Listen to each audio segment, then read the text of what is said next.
Takže internetová stránka www.autoday.sk. Veľa obmedzovačov, ale zalepilo to dobre.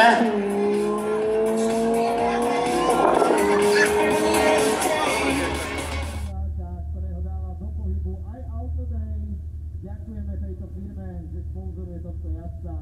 Kopsára, slalomára a dneska sprintera. A ja ho ľúbim počúvať, že záhorí. Takže internetová stránka www.autoday.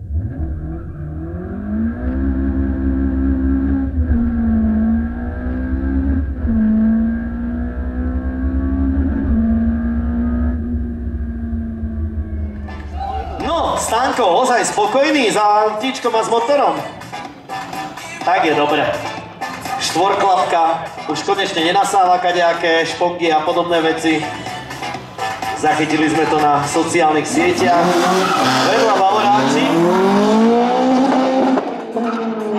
Troška veľa obmedzovačov, ale je to tam. Trojka, štvorka, dobre. Priatelia, takže oficiálne info do depa. Za 15 minút ideme jazdiť finálové jazdy motorkárov alebo motocyklistov.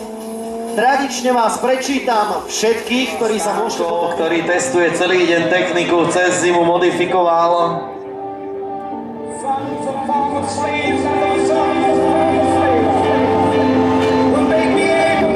To není náhodou ten kus, čo behal po Trnave v 2001.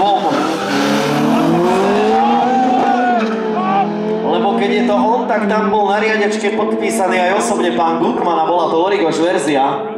Dosť nedostupná zberateľsky. Samo troška doprečie, aby sme tam mali miesto, nehambi sa.